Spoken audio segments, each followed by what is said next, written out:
So tell me what you want to grow here. What kind of things you're growing here? Well, he could be able to tell you that more because we kind of hands off. We kind of built it, and the point of building it for us was to have the community take control. I can show you what's in down there. Say it again. I can show you what's down there. Okay. But what are you doing right here?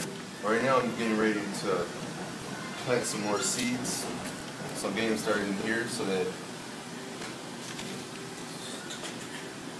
normally when I start seeds, you would start them maybe in a napkin, wrap it, and then you spray it with water. You keep it moist. You have it sitting in the sun for a couple of days and wait for it to sprout. But the problem I've been having recently, like a lot of the times when you sprout it, you need to put it into the soil, and sometimes it'll die. So instead, I've been starting in these recently because this I don't have to retransplant it. So I start the seed in there, it starts growing, and I can leave it in there and then put it into larger soil afterward. So I don't have to worry about it dying off.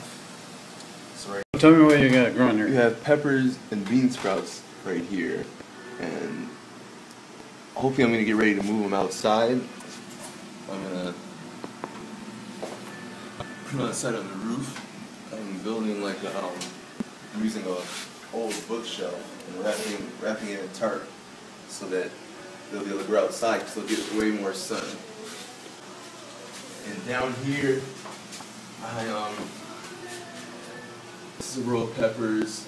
And you have two spinach plants right there. They're like stunning growth right now. Thinking it was too hot for them like for a little while back then, but they haven't died off or anything. And then over here is more peppers. So like what I did, we could do less of the light and do more of the sunlight to get more natural light. So like around now, I'm gonna turn on the light for them because they're not getting enough light down there, but I'm going to change it to the light right now so that they can get some more light. And this part of the system. This is a hydroponic system. Yeah. And so here we've got a very high intense light right here, as well as this pool of water and this pool of water. And the idea is that the pools of water cycle so that as the water loses its nutritional qualities, it can be cycled in and out, maintaining fresh water, fresh healthy water.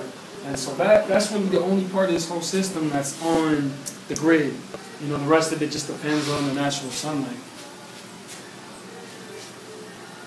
So Jed, tell me now, how did you actually, where did this whole idea of a greenhouse on the 8th floor of a 1923 building ever come from? Well, I gotta give praise to Leslie for that one because she asked us to do it. We had talked with her about developing the rooftop outside on the 3rd floor, which is vast and open and gets tons of sunlight, and growing out there. And we thought that it would be a cool thing to have an indoor space to grow seedlings, so that when summer comes, we have a short season in Chicago. We would have plants that were ready to be transplanted out to the rooftop. And so the idea of the greenhouse was to provide that kind of what's the word? So we didn't have to depend on purchasing our transplants, which can be costly if you're doing a lot of transplanting.